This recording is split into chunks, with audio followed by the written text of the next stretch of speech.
right, so we made it out here to the Dauphin Island Sea Lab, and I'm going to meet up with Grant Lockridge. He works here and he lives on the island, and he invited us out for a private tour. So we're about to go meet up with him. He's up here at the Estuarium now. We're gonna meet up with him and he's gonna show us around, and I think we're gonna get to see some really cool, interesting things this time that we didn't get to see last time. So let's go meet up with Grant.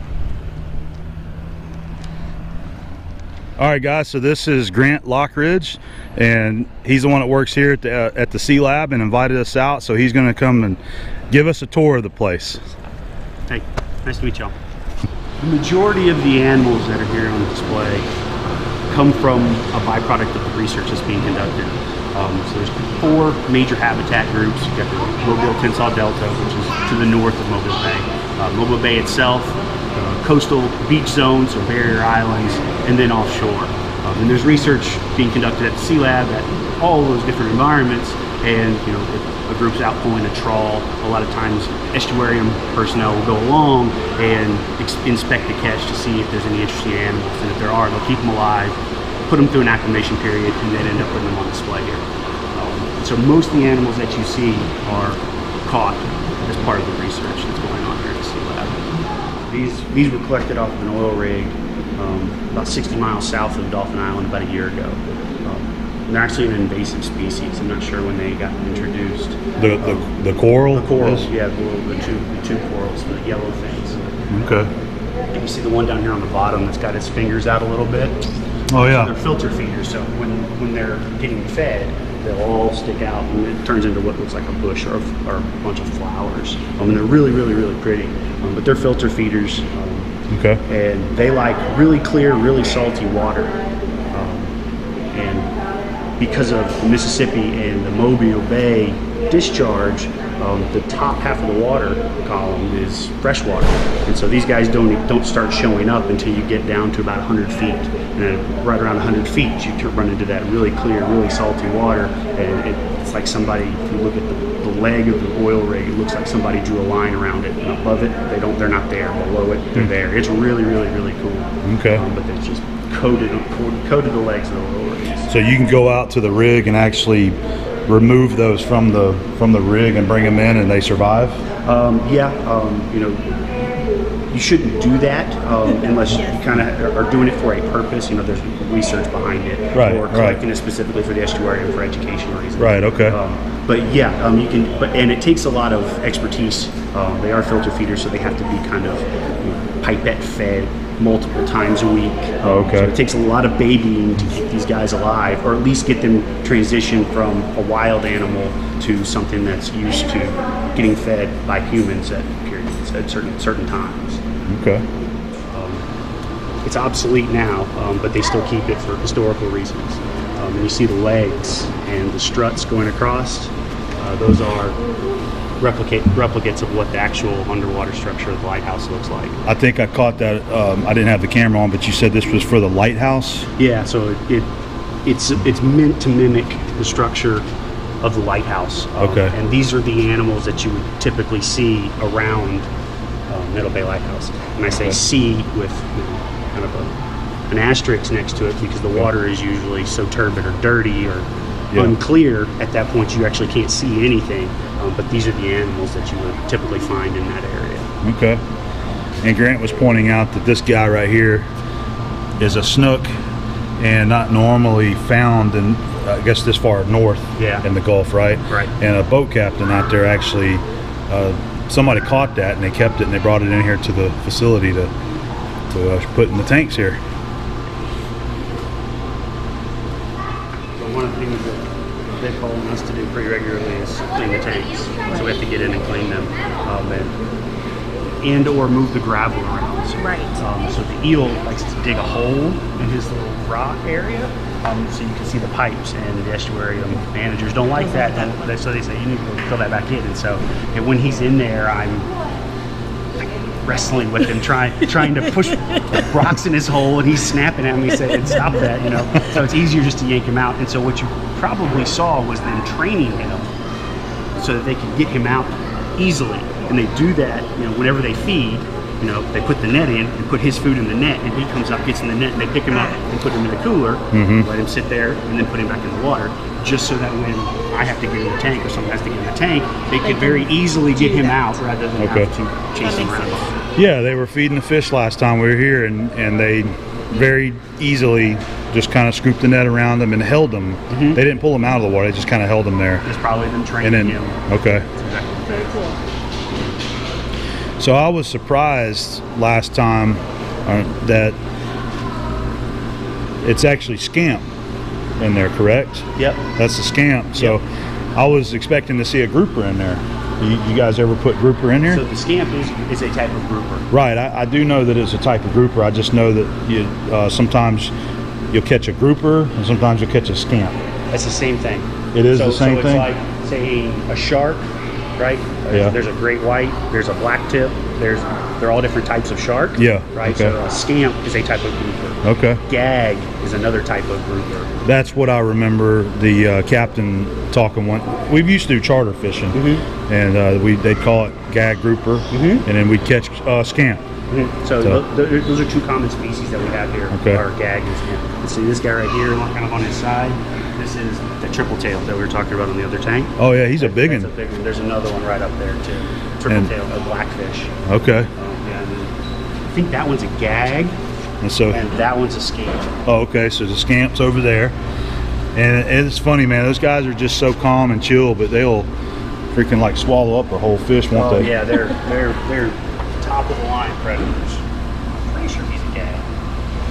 I could be wrong. So the way you tell them apart. So if you look at the caudal fin or his tail fin, right? So see how his is kind of straight up and down. Yeah. Okay. The other one in the back. See how it looks like a C? Oh yeah, he's way back there. But yeah, okay. That C shape, right? So you got the long ribbons on the top and the bottom. A scamp. That's a scamp. Yep. Straight up and down, gag. Okay. Right. So that's the way I tell them apart. You know, as a non-fish expert. That's some good info. That's how you can ID them quickly underwater. Eel's down there in his little cave. There's his cave that he digs out, that he excavates. And so you see like these pipes are exposed. That's one of the things when I get in there. We'll be fixing that later. So I really love the redfish, the red drum. Those are some excellent fish to catch. Yes, they are. Man, I've gone out and I've had the pleasure to catch those. They're very fertile in our area. I mean, they're everywhere. You can go out and catch them. And unfortunately, they have a slot size, so you can't keep a lot of them. They're either too small or too big. That one looks like a keeper right there. You would be close to the top end of the slot. Yeah, you would be right on that line. Right, but they're excellent fish and they fight hard.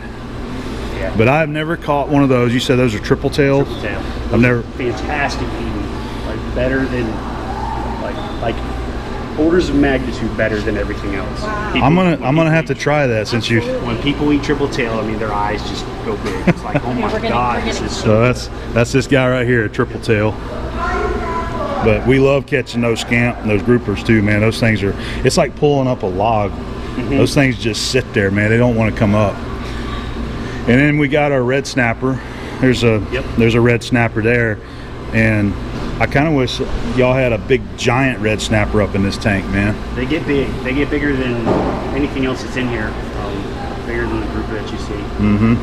The season was very short this year. The federal season was 3 days this year. Which, yeah, it's insane. Politically, you know, everybody had a problem with it. There's a big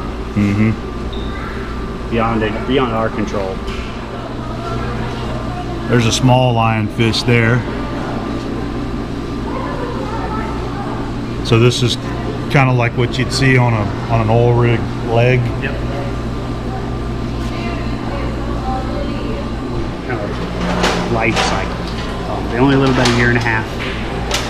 The octopus. The octopus, and you know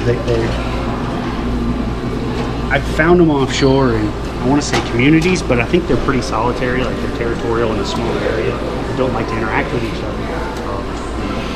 The male and the female run into each other. We'll let her do what you get. So Tiffany, he's gonna feed. Yes. You're gonna feed the octopus. Feeding some herring chunks.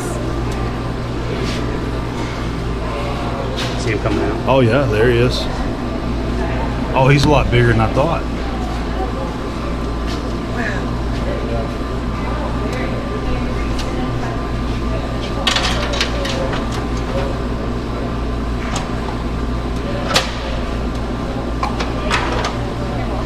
Pretty cool, man.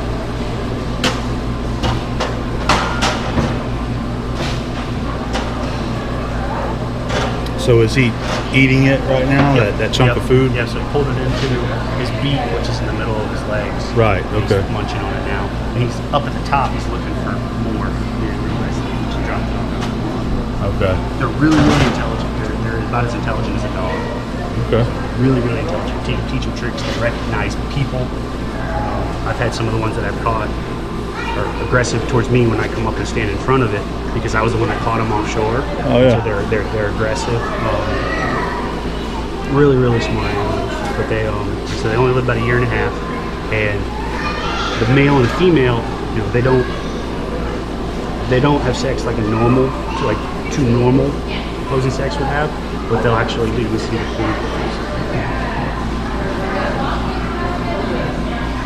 That's so cool. I guess you'll find the other pieces down there. Yeah, they'll start going exploring. But the male just gives the female a sperm packet, and she keeps that sperm packet for 6 months at a time, you know, for a long period of time.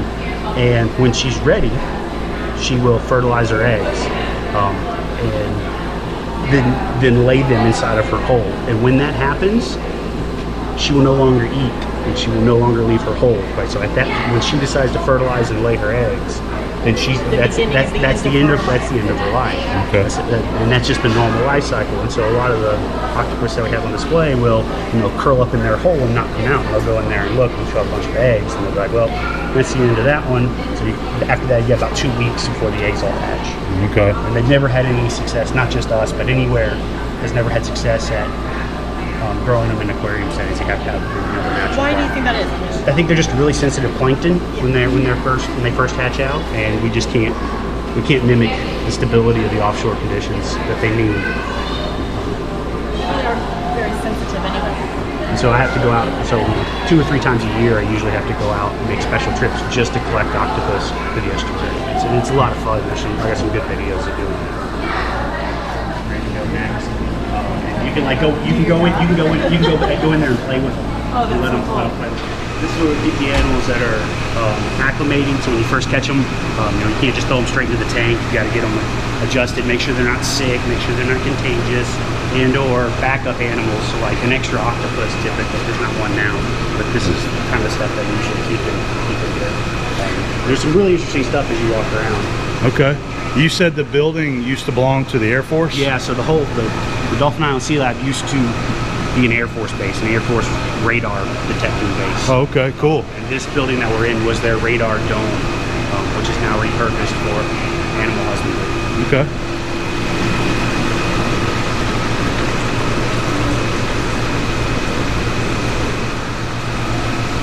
Some bass and brim in here? There's one in there, but I'm not sure. Looks like another eel, huh? Yeah, I think it's a snowflake moray. I'm not sure. Is this flounder? Yep, there's a flounder, little juveniles. Flounders are good eating fish. Very good eating fish. See the eel over here? That's very cool.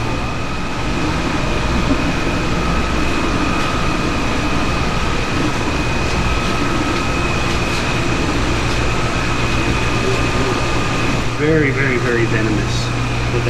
Very painful to get stuck by. Scorpion fish? Scorpion fish. And they blend in. If they're in their normal environment, they blend in, but you cannot see them. Is it all barb or is it? It's the same thing as their spines. Super sharp, and if you not pay attention, you put your hand on them, and it'll be in the world of hurt for a while. I'll stay away from those guys. Well, I found the workshop.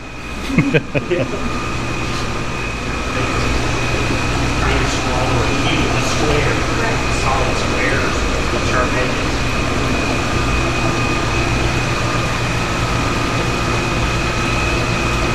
Yeah, the wet lab, it's where we actually do research. Okay. So there'll be a whole bunch of like identical setup tanks, different animals and different combinations of animals and structure and whatever else the scientists want. Okay. However they want to manipulate. So these in here are all baby red drum. Little juvenile red drum. Not entirely sure what they're doing with them. Science, they do really weird things sometimes. So we got a shark in here? Yeah, there's a little juvenile bull shark in here. There was. So what they were doing, which is really cool, is they were exposing the bull sharks to water from a certain part of the bay. So the northern bay, or over from Perdido, or in the middle of the bay.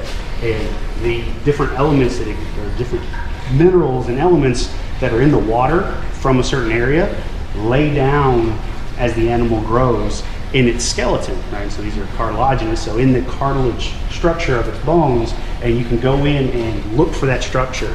And so they're trying to identify features in the growth plates of these animals that relate to the environment where they're existing at, and that's what they were trying to do with these guys. That's the Coast Guard station there, huh? Yep. I think this is a training station. If you were to call in an emergency or need Coast Guard assistance, they actually come from the station up in Mobile. They don't deploy from here, typically. So Grant's going to take us around here, and he says we're going to check out the boats that they use to go out and help do their research and collect the fish and the different species. But once you get them, if you've got one that's over a year old, you're only going to have it for a month on display. Depending on where the aquarium is, so you know, if it's like the Atlanta aquarium, Right. they can't just hop on a boat and go catch another one because they're landlocked. Right. Whereas we can, so we can. A lot of aquariums that are near the ocean.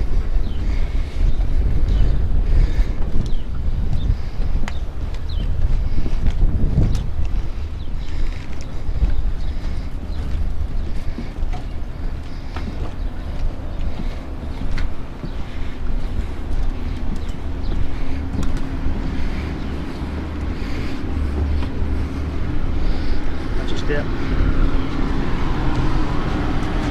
So this is the RV Alabama. It's our floating classroom. Does great for that. It's great for that use.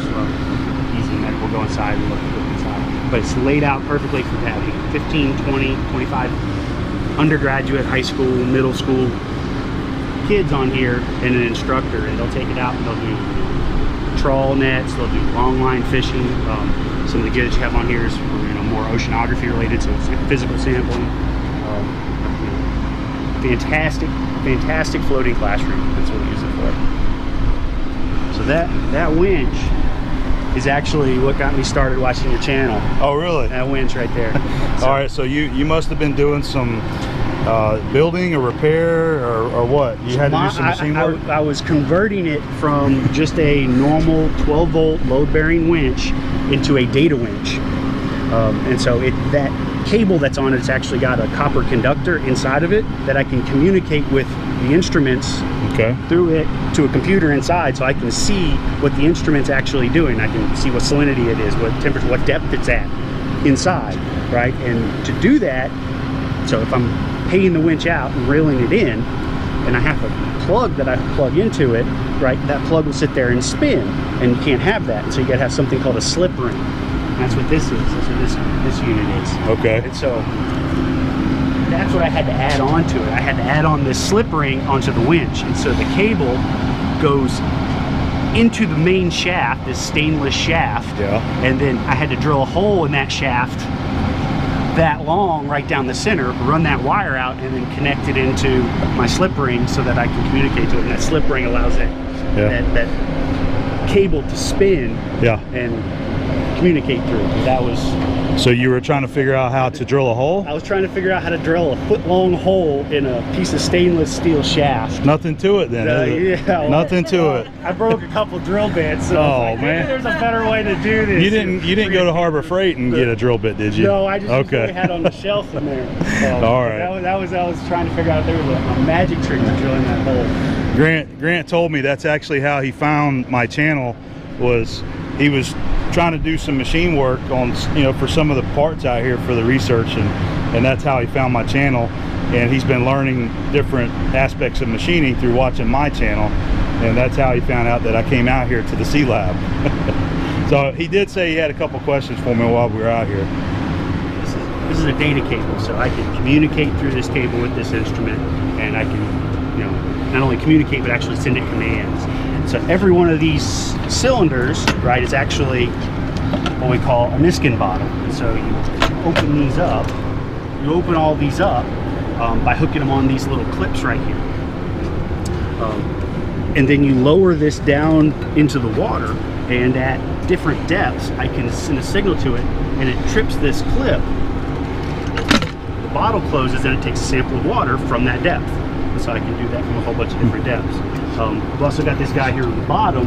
It's called a CTD, and it measures the temperature, the salinity, the depth, the oxygen, the pH, the transmissometer, so the clarity of the water, a whole bunch of different parameters that it's measuring at 8 hertz, so 8 times a second. And I'm getting that on the computer inside the whole time. And whenever I see something I like, I can take a couple water samples. That's fantastic. So this is called a rosette. Really, really, really cool. Very cool. Instrument. And you drop it off the back of the boat, and it just buries itself in the mud. And then when you pick it up, those jaws close. And it takes the sample of mud, and we bring it up, and then we'll take subcores from it, but it deposits a 0.1 meter cube of sediment on the dock, on the deck. It's really, really cool. An efficient way of going around. But this is where all of our dive equipment lives. We're an AAUS organization, so AAUS is American Academy of Underwater Sciences, and that's a group of institutions that do science while diving, grouped together and made a set of OSHA approved standards. So we have to do things, you know, you have to keep this kind of paperwork, you have to log your dives a certain way, follow all these rules, so that we're all kind of on the same level. So if something was to happen, legally we could bond together and be protected, because there's actually no legal precedent for a lot of the stuff that we're doing. So it's all gray. You know, you can read the OSHA standards and say, okay, that's great, but how do you interpret that? So what is underwater science, and how is that different from commercial diving underwater? And that's what we're trying to distinguish between these. Figure out the difference. But then you go offshore, and the things that you see are untouched by divers, which is really so pristine. A lot of pristine habitat out there. Whereas like in the Keys, you go there, and coral reef is, you know, it's a bleached reef, and people are standing on the coral and all that kind of stuff. Which makes me want to cry. Right, but here you don't run into that. You run into a lot of really nice stuff. My building craft space in here. Oh, it's your workshop. Yeah. Look, it's nice and clean. Yeah. Well organized. I don't know about all that, but and then back there is where my lathe is. Oh, we're gonna get to see the shop. This is neat right here. This is a blueprint file. Yeah. For so we actually, it used to be for charts, for nautical charts is what they used to do. Okay, yeah, charts. Same yeah. concept. Yeah. Repurposed it to, you know. One thing that I learned is they're not maps, they're charts. Yeah, on the water. Yeah. I remember calling a chart a map one time, and somebody corrected me and said they're charts. And then another guy on the videos that watches, he's probably going to get a chuckle, but I had another guy that says you don't have ropes on a boat, you have lines. Yep. that one is very true. So they were having fun, you know, talking about that on the last video there. Well, I'll check out your little workshop. You know, this is more like my domain, even though this really isn't. This is you have a lot of things, but it's well organized, and I appreciate that. That's something that I continue to work on. You know, even something like that, just a simple holder for all your DeWalt drills. Wow. I really want to do it, and I haven't. So this is from a place called the Cooper River in South Carolina. I grew up in South Carolina. I'm from South Carolina. I've been diving this river for a long time. That's one weekend's worth of teeth. That's incredible. So it is a very challenging dive, and it requires a kind of a special mental place. You can't see anything. There's really high current. Yep. Great big alligators everywhere. So it's very, very creepy down there. But if you can get to that place where it's okay, the reward is Wow. pretty amazing. Lots of really good fossils, lots of really good historical artifacts, lots of Civil War history in that area. Where did you say that is? The Cooper River. It's just outside of Charleston, South Carolina. Okay. And Grant was just, Abby had asked Grant what his favorite dive is, and he was answering, and he showed us this. So these are fossils that you collected during that dive. Yep. Very cool. Check out So the shiny stuff. we're coming into the workshop. We got some Grizzly industrial machinery in here. And there's the lathe.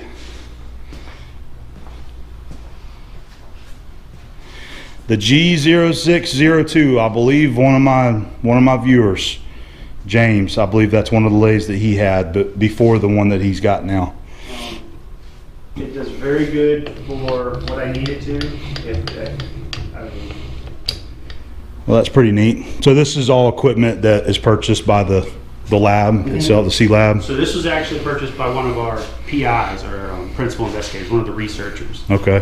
You know, she kept asking us to make things for her, and you know, she was like, well, you know, I'll pay for all the equipment, I'll pay for everything. And it's like, well, you know, we need a lathe. Right? That's ultimately what it comes down to. She's like, Yeah. how much does the lathe cost? I was like, I don't know, $1,500, something like that for a cheapie. And she's like, just do it. And so that was the first one that I came across, and that was the one I got. Okay. And she's actually been so happy with what we produced for her that she's going to buy us a Bridgeport mill. Oh, great. A full size, you know, You'll love having that. 45K full size Bridgeport mill, which I'm really excited about. So here's one of the little projects that Grant was just showing me, and it's something that he's trying to develop, and he's getting my opinions on it. And I thought I would shoot a little clip here to see if anybody else might have some ideas too, because we're just kind of kicking around some ideas. But without trying to go into too much detail of what exactly it is and what he's doing with it, is to come up with some kind of little piece like these. These are two that he has been working on, and the idea is to have some kind of membrane. He used the idea of a condom that is actually attached in here, and this is put down into sediment, or I don't know if it'd be sand or mud. More muddy, but yeah, just sediment. Muddy sediment. And then they do a pressure test with it. They use some kind of little pneumatic system that's hooked to it, and they apply pressure to it, and they actually measure the pressure of the sediment around it. The problem is it needs to be very thin. So this is something he was working on. He was trying to sand it down, but maybe a two-piece deal where you can screw them together that's sealed and have some kind of membrane in the center that's going to expand out as you apply pressure to it. How do you actually get the pressure to that though? So on this one, Scott. Are you using the tapped hole? Yeah, tapped hole. Oh, I didn't see that in there before. And Okay. that screws on to, you know, a threaded. Okay, so you got that threaded rod with a hole through it. Okay, so that's what's applying your air pressure there. So, okay, So that so side will have to be thick enough to. yeah, but it could even be possibly one section of the disc that's a little bit thicker to accept the rod to be attached to it like that, but have it very thin where it's not taking up much area, and then have a membrane that can expand out like a balloon to pressure test. So if you got any unique ideas, drop us a comment, let us know. So this is another one of your research labs here. This is one of your research labs? This is Dr. Kelly Doherty's lab. Oh, okay. So she is the sediment ecologist. Really smart, doing lots of really cool things. Does that look familiar? Oh yeah, that's like the Yeah, so that's the little part that you were talking about. See, it didn't quite work very well. You can be rough with it, it's broken. Okay, so there's the idea behind it right there. And he did mention that shape does make a difference because of the research that's already been done to prove that shape going straight down into the sediment works for the research that they need. Oh, 3D printer. Yeah, 3D printer. You see, Wow. oysters. So Oh, yeah. they 3D scanned oysters and then 3D printed them. And I think they're doing, so they're putting this in with a bunch of different animals and seeing if it'll help. if the material has any impact on the way the animals use the actual structure of the oyster. Oh, yeah. I think that's what they're doing. There might be some other That's super cool. other reasons.